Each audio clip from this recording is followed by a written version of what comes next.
9월 고용동향이 발표되었습니다.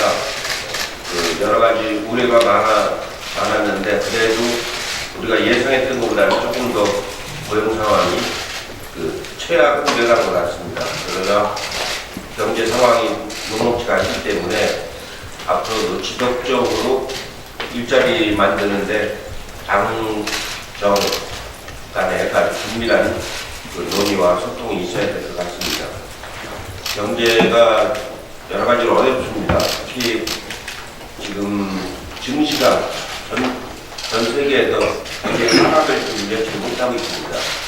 미중 간의 여러 가지 갈등 관계 때문에 영향을 많이 받는 것 같은데 우리도 아주 높은 경각심을 가지고 증시 문제에 대해서도 긴밀하게 정부 당국이 대응하도록 노력을 해야 될 것 같습니다.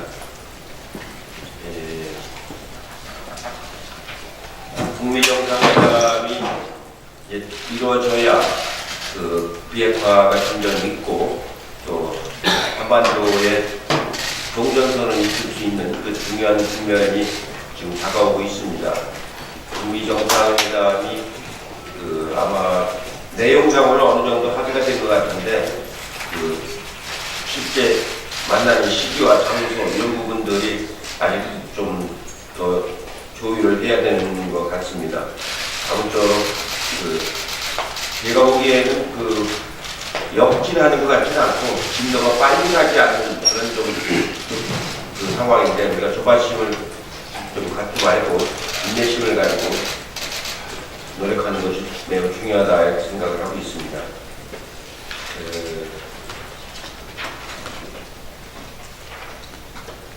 최근에 이제 국회에서 판문점 선언에 대한 비준 문제가 지금 논의가 되고 있는데 아직도 일부에서는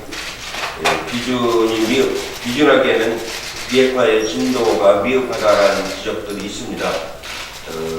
일면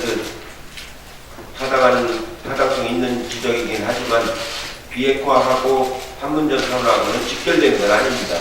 이 자체가 비준을 받아야 되는 사안이기 때문에 비준 동의를 한 것이고 물론 비핵화가 더 진전이 되면 비준에 더 좋은 환경이 되리라고 봅니다만 이 자체가 비준을 받아야 되는 사안이기 때문에 비준 반대하는 분들을 더 이제 설득을 해서 연내 비준이 이루어지도록 노력을 해야 될 것 같습니다. 어제는 당 소속 광역단체 장들하고 정책 간담회도 하고 같이 대화를 하는 시간을 가졌습니다. 대부분의 자치단체 장들에게 저희가 부탁한 건 일자리 만드는 일에 좀 적극 참여해달라는 거 하고 남북 교류에도 관심을 가져달라는 걸 우리가 부탁을 드렸고 자치 장들이 저희한테 요구하는 것은 인사 문제라든가 조직이라든가 이런 거에 대해서 자율성을 좀 더 확대해달라.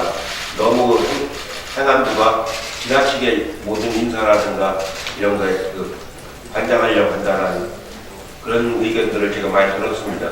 오늘 제가 행안위 위원님들하고 오찬 간담회를 하는데 그런 뜻을 잘 전달하도록 하겠습니다. 이상입니다. 네, 이어서 홍영표 원내대표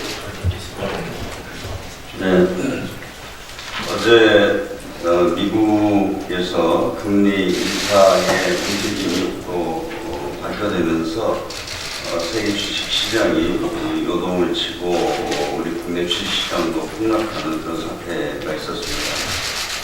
대내외적인 경제 상황이 갈수록 불안정해지고 좀 어려운 상황이 예상이 됩니다. 그 가운데 어제 9월 고용 동향이 발표되었습니다. 신규 취업자가 1년 전보다 4만 5천 명 늘었습니다. 만족할 수준은 아니지만 신규 취업자 증가폭이 수천만 수준에 그쳤던 지난 7월과 8월에 비하면 고용 사정이 다소 개선되고 있는 것 같습니다. 그러나 갈 길이 멉니다. 지난 10년간 미뤄왔던 고용시장의 구조적 문제를 해결하기 위해서는 많은 노력과 시간이 걸릴 수밖에 없습니다. 충분한 시간을 갖고서 근본 근본적인 처방전을 마련하겠습니다. 한계에 다다른 주력 산업의 고용 창출 능력을 되살리고 과잉 경쟁이 심각한 자영업의 고용 유지 역량을 키우는 노력을 지속적으로 펼쳐가겠습니다. 또한 고용의 질적 개선을 지속적으로 추진하면서 동시에 취약계층을 위한 맞춤형 일자리도 꾸준히 만들어가야 합니다. 최근 정부가 공공기관의 단기 일자리를 늘리려는 것도 이런 취지입니다. 당장 몇 시간이라도 일자리가 필요한 청년 구직자, 신중년, 어르신 등 고용 사각지대에 있는 취약계층에게 일거리를 주자는 것입니다. 청년들에게는 행정보조, 공공기관, 인턴 등 인턴십 일자리를 제공하고 신중년과 어르신들에게는 국유재산 조사, 교통안전 지원, 국립공원 관리 등 재취업을 위한 징검다리 일자리를 제공하겠다는 것입니다. 장기간 실업 상태에 있는 것보다는 단기간이라도 취업을 통해 직무 경험을 쌓고 일정 소득을 확보할 수 있는 기회를 제공하려는 취지입니다. 이를 두고 야당에서는 공공기관을 동원한 고용 분식이라고 비난하고 있습니다. 그러나 이번 대책은 필요없는 일자리를 일부러 만드는 것이 아닙니다.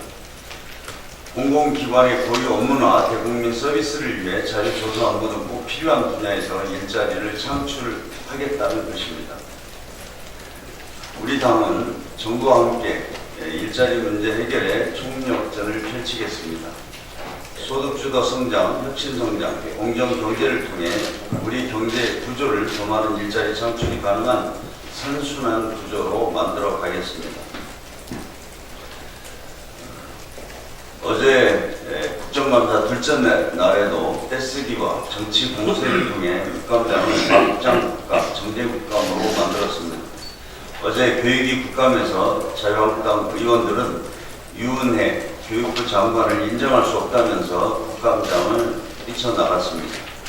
그것으로도 모자라 두 차례나 정외소동을 일으키더니 장관 대신 차관에게만 질의하는 총국도 걸렸습니다. 자유한국당은 아직도 인사청문회를 하고 있다고 착각하는 것 같습니다. 정상적인 절차를 거쳐 임명된 장관을 인정하지 못하겠다는 것은 국민을 대신한 감시자와 견제자의 역할을 포기하는 것입니다. 이런 식으로 행동하면서 대통령이 국회를 모욕했다고 목소리를 높입니다. 국회가 스스로를 돌아보면 기본적 책무를 다해야 한다는 문재인 대통령의 말씀 중 어떤 부분이 국회를 모욕하는 것입니까? 오히려 국정감사는 뒷전이고 막장 국감, 정쟁 국감만 일삼는 보수야당은 행태야말로 국민을 모욕하는 것입니다.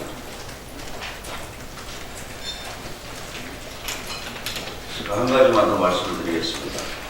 5.18 광주민주화운동 당시 전두환 정권에 의해서 자행된 반민주적, 반인권적 행위를 밝히기 위한 진상조사위원회가 아직도 구성되지 못하고 있습니다. 지난 3월 5.18 진상규명특별법이 제정된 지 7개월, 9월 14일 법이 시행된 지 한 달이 되어가는데 진상조사위원회가 꾸려지지 않고 있어 답답하기만 합니다. 법은 이미 시행되었는데 정작 법에 따른 진상조사는 못하고 있는 상황입니다. 이것은 전적으로 자유한국당의 직무유기 때문입니다. 진상조사위는 특별법에 따라 국회의장과 여야로부터 총 2명의 위원을 추천받아 대통령이 임명합니다. 국회의장과 우리 민주당, 바른미래당은 진작에 조사위원을 추천했는데 자유한국당만 4일 비일 조사위원 추천을 미루고 있습니다. 자유한국당은 추천할 사람을 못 찾은 것인지 아니면 추천권을 포기하겠다는 것인지 명확한 입장을 밝혀야 합니다. 일각에선 세월호 진상조사위원회 구성 때처럼 자유한국당이 의도적으로 5.18 진상규명을 방해하려는 것 아니냐는 이야기도 나오고 있습니다. 5.18 민주화운동이 진상규명의 마지막 기회라고 할 수 있습니다. 자유한국당은 하루빨리 진상조사위 구성에 응할 것을 강력히 촉구합니다. 이상입니다. 다음은 박주민 최고위원 발언하겠습니다. 예, 고 이병철 회장 등 삼성 총수 일가가 차명 부동산을 이용해서 편법으로 상속과 증여를 했다는 의혹이 또다시 제기됐습니다. SBS 보도를 보면은 1978년 이광철 당시 삼성회장이 용인 에버랜드 인근의 부동산을 임원 14명에게 넘겼고 그 임원들은 다시 성우레저라는 회사에 그 땅을 넘긴 뒤에 장부 가격에도 못 미치는 가격에 에버랜드에 되파는 그런 방식으로 이 창영부동산을 상속하고 증여했다라는 보도가 있었습니다. 이 땅의 면적은 여의도보다 더 넓은 것으로 지금 알려져 있습니다. 만약에 이 땅이 제대로 상속과 증여가 됐었다면 정말 수백억 원대의 세금을 냈어야 되는데 삼성 일가는 이런 세금을 내지 않은 것일 뿐만 아니라 이후에 이 땅이 삼성 에버랜드의 자산 가치를 크게 높이는 데 기여하면서 결과적으로 이재용 부회장이 엄청난 이득을 얻게끔 만든 것입니다. 잘 아시다시피 국세청의 경우에 50억을 넘게 세금을 토탈한 경우에 이 사실을 안 후 1년 내까지 이 세금을 물릴 수 있도록 되어 있습니다. 이제라도 조세당국은 이 부분에 대해서 철저히 조사해서 세금을 물리는 등의 정당한 조치들을 취해 나가야 될 것입니다. 그리고 또 충격적인 보도가 어제 있었습니다. 이무재 씨가 2008년 이부진 호텔신라 사장 명의로 개통된 전화를 이용해서 고 장자연 씨와 35차례 정도 통화를 했다는 보도였습니다. 더 놀라운 것은 그럼에도 불구하고 검찰이나 경찰은 이무재 씨를 소환조차 하지 않았다는 것입니다. 앞서 말씀드렸던 창영부동산 의혹과 마찬가지로 왜 삼성에 대해서만은 이렇게 국가기관들이 무력한 모습을 보이는지 알 수가 없습니다. 삼성도 법 위에 설 수는 없습니다. 삼성도 일반적이고 그리고 보통의 시민으로서 법을 준수해야 될 의무를 지고 있는 것입니다. 지금부터라도 삼성도 정상적인 모습을 되찾았으면 좋겠고 국가기관도 정상적인 모습을 되찾았으면 좋겠습니다. 이상입니다. 네, 이어서 박광훈 최고위원. 네, 허위 조작 정보 보호 대책과 관련해서 일부 야당 또 그리고 일부 언론에 혼동이 있어서 몇 가지를 꼭 좀 바로 잡으려고 합니다. 첫째가 표현의 자유를 침해한다는 것이고, 둘째가 정부가 나서서 마치 이 조작된 정보의 가짜 진짜 여부를 다 판단하고 정부가 자유의지하는 것은 문제다라고 주장하는 사실이 아닌 주장. 세 번째는 이 허위 조작 정보의 정의가 애매하다 이런 주장. 마지막으로 현재 법으로는 충분히 처벌할 수 있는데 왜 이렇게 말하자면 좀 뭐라고 할까 이렇게 좀 과장되게 반응을 하느냐는 잘못된 그 주장에 대해서 약간 반론을 하겠습니다. 반론이라 가로잡겠습니다. 표현의 자유를 침해한다는 부분인데 우리 헌법 21조 1항은 표현의 자유를 매우 중요한 가치로 규정하고 있습니다. 그런데 사항에서는 타인의 명예나 권리 또는 공중도덕이나 사회윤리를 침해해서는 안 된다고 명백하게 표현의 자유의 제약 사유를 명시하고 있습니다. 이 헌법 정신입니다. 이런 얘기입니다. 불량식품 유통을 좀 금지시켜야 된다고 하니까 왜 먹는 자유를 침해하냐, 왜 국민 식생활을 위협하냐 하는 반론을 펴는 것과 저는 비슷한 얘기다 이렇게 얘기를 하고 싶습니다. 두 번째, 왜 정부가 나서느냐, 정부가 모든 걸 다 판단하냐 이렇게 얘기를 하는데요. 이거 뭐 독재시대에 있는 일이다 이렇게까지 얘기를 하더라고요. 이 문재인 정부가 지금 21세기 대한민국에서 그러한 언론의 자유를 침해하고 표현의 자유를 침해한 그런 무모한 일을 벌일 만큼 그렇게 한가하거나 그런 데 대해서 지혜가 없거나 하지 않을 것을 여러분들이 다 아실 겁니다. 허위 조작 정보, 명예훼손, 모욕, 비방, 선동 등은 이미 우리 법에서 다 불법으로 규정이 되어 있습니다. 범죄행위로 규정이 되어 있고, 다만 이런 행위들은 이미 현행 법으로도 처벌이 가능합니다. 문제는 이런 것을 인터넷에 기반한 사회 관광 서비스 망을 통해서 유통되는 행위에 대해서 제재할 근거를 갖고 있지 못하다 하는 게 지금까지 지적인데, 사실 일부 지금 전문가들은 우리 전기통신망 사업법으로도 규제가 가능하다 이런 얘기들을 하고 있어서 그 부분에 대해서는 좀 더 저도 살펴보겠습니다만, 오해하지 마시기 바랍니다. 이것은 사법기관과 또는 언론중재위원회, 방송통신심의위원회, 중앙선거관리위원회 같은 독립된 기관들에 의해서 판단이 내려졌거나 또 앞으로 내려질 겁니다. 현재 만들어지고 있는 그런 허위 조작된 정보들은 누군가가 검찰이나 경찰에 고발하거나 방송통신심의위원회에 제소를 하거나 언론중재위원회에 제소를 하게 될 겁니다. 그러면 그 법 절차에 따라서 그것의 진위 여부가 가려질 것이고 그 이후에 조치도 이루어질 것이다. 이것은 우리 사회가 이미 오랫동안 해오던 일입니다. 이것에 대해서 마치 정부가 다 뭐를 이 가짜 유문을 판단하고 단죄하는 것처럼 이렇게 터무니없이 왜곡하는 것은 대단히 유감스럽다는 점을 말씀을 드리겠습니다. 다만 정부에서 분명히 해야 될 일이 있습니다. 정부의 정책이나 정부의 수장이나 또는 헌법기관과 관련된 어떤 사실, 명확한 사실들이 있습니다.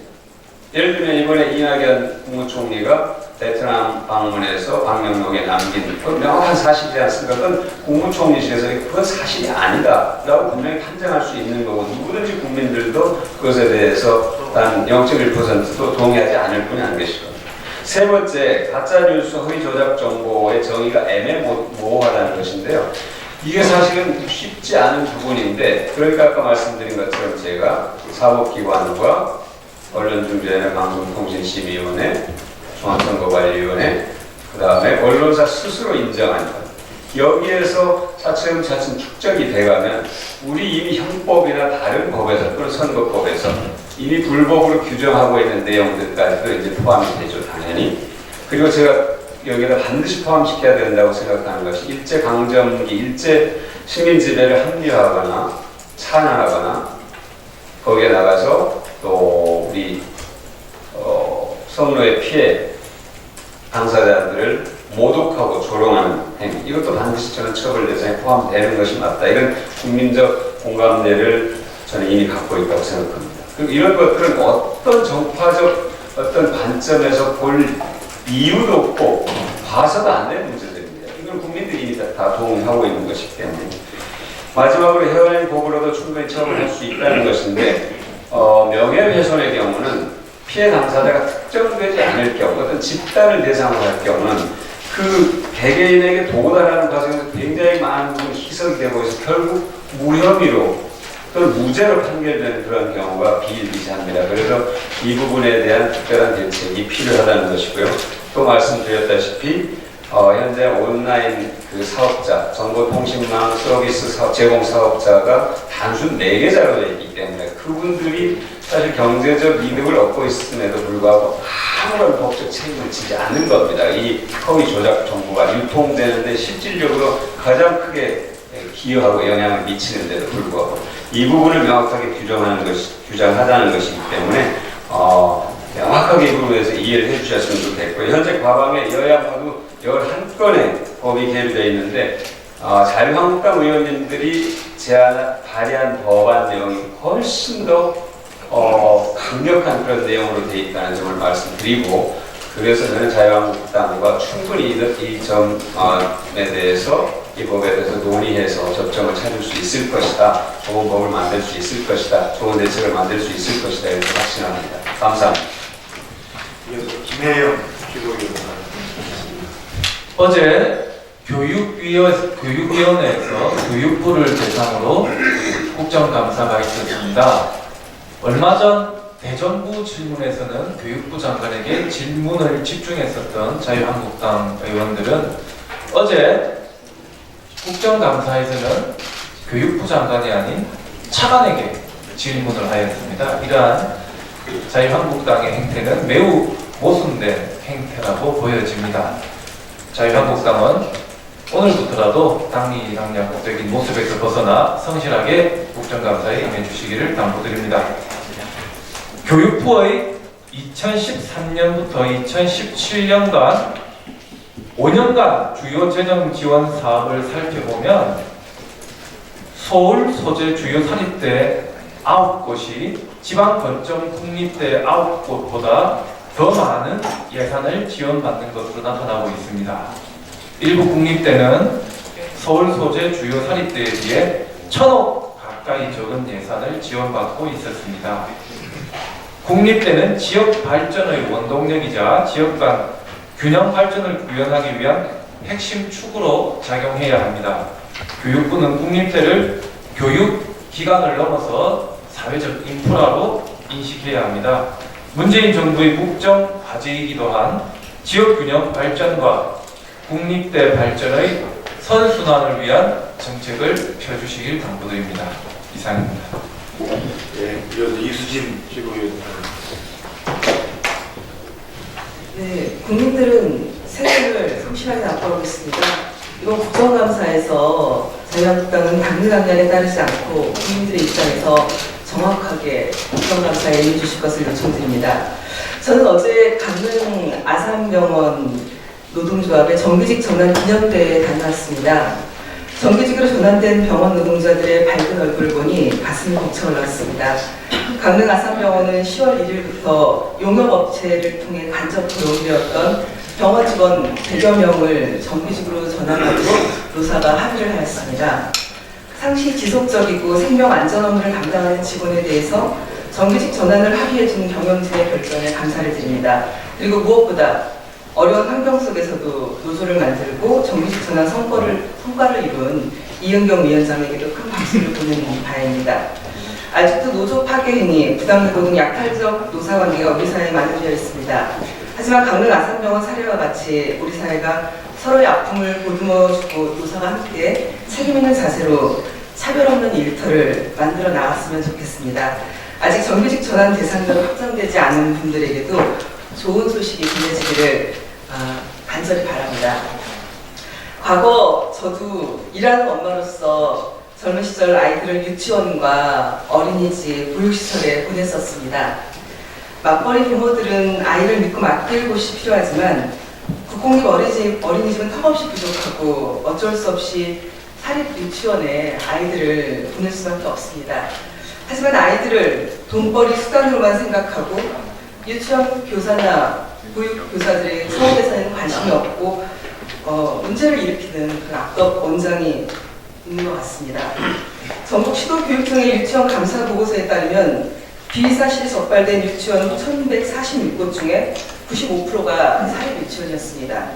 사례를 보면 유치원 운영비로 사치품을 구입하는 등 사적 유용이 가장 많았고 친인척을 채용해 고액의 월급을 지급하는 행위, 급식비 부정행위, 위생관리 부실 등 비리백화점이었습니다. 사립유치원의 원화 1인당 월 22만원, 매년 2조 원이 넘는 누리과정 예산을 지원받고 있습니다. 또한 이런저런 항목을 만들어 매달 20만원 이상 추가 비용을 학부모들에게 전가시키고 있습니다. 이처럼 비리백화점이 된 유치원에 대한 관리는 제대로 이루어지지 않고 있고 비리가 적발돼도 대부분 경고나 주의 등 솜방망이 처벌입니다. 이런 문제점을 바로잡기 위해서는 유치원 회계 시스템과 교원 자격 등 인사 관리를 국가가 책임지고 관리해야 될 것 같습니다. 또한 사립 유치원에 예산만 지원할 것이 아니라 양질의 국공립 어린이집 그리고 직장 어린이집을 대폭 확대해야 되겠습니다. 이상입니다. 네, 마지막으로 이형석 최고위원 받겠습니다. 예, 방금 우리 홍영표 원내대표께서 5.18 진상규명위원회 주석한 활동 촉구하는 구성을 촉구하는 말씀하셨는데 그 관련돼서 어제 국가보건처에서 위법 부당행위 재발방지위원회 진상조사를 전담을 발표했습니다. 여기에서 5.18 민주화운동 기념식에서 미불리한 행진곡 제창 나갔던 이유가 MB와 박근혜 두 명의 전직 대통령들의 거부감에서 비롯됐다는 조사 발표가 있었습니다. 잘 아시다시피 미불리한 행진곡은 10년 5월 이후에 우리 한국 민주주의를 상징하는 대표적인 민중가요입니다. 그럼에도 불구하고 이명박과 박근혜 정부는 5.18 기념식장에서 참석자들의 제창을 방해하기 위해 갖은 방법을 동원했던 것으로 지금 밝혀지고 있습니다. 지난 2013년 5.18 기념식을 저는 기억하고 있습니다. 당시에 박근혜 대통령이 참석한 기념식에서 국가보훈처는 몇 가지 이유를 들어서 5.18 니물리아 행진곡 제창을 거부했습니다. 그 첫 번째가 민주노총 등 노동계가 노동계 투쟁 현장에서 부른 노래다. 두 번째가 국가기념식장에서 주먹을 쥐고 팔뚝질을 하는 것은 모양새가 맞지 않다. 이런 아이러니한 도저히 납득할 수 없는 이유를 들어서 니물리아 행진곡 제창을 거부했던 것으로 기억합니다. 그래서 당시에 광주시와 5.18 기념재단에서 그렇다면 태극기를 들고 흔들면서 제창을 하겠다 이렇게 제안을 했음에도 불구하고 당시에도 제창을 막고 특히 광주시 합창단이 참석하는 것을 거부하니까 인천시 합창단을 불러다가 5.18 기념식을 치렀던 기억이 생생합니다. 지금이라도 당시에 5.18 기념식장에서 니물리아 행진곡 제창을 방해하고 거부했던 진상 규명이 명확하게 밝혀져야 되겠고요. 개인적으로 저는 당시에 박성춘 보훈처장의 역할이 또 남달랐다고 생각합니다. 이 부분에 대한 진상조사, 조사가 철저하게 이루어져야 된다는 생각을 갖고 있습니다. 국가보훈처는 이번 조사 결과를 토대로 해서 이러한 일들이 다시 재발되지 않도록 기념곡 지정을 조속히 추진해 줄 것을 촉구드립니다. 오늘부터 19회 전국체전이 시작이 됩니다. 요즘 우리 국민들의 눈높이가 높아져서 올림픽이나 월드컵 또 아시안게임에 관심이 있는데 전국체전에는 정치권의 관심도 크지 않은 것 같습니다. 이번 전국체전은 전국 익산에서 개최됩니다. 오늘부터 18일까지 7일간 열리고요. 장애인 체육대회는 25일부터 29일까지 또 5일간 개최됩니다. 보석의 도시죠, 익산이. 이번 전국체전을 통해서 익산이 보석처럼 빛나는 도시가 됩니다. 예, 이상 모두 발언을 마치고 후일 비공개로 전환하겠습니다. 언론인 여러분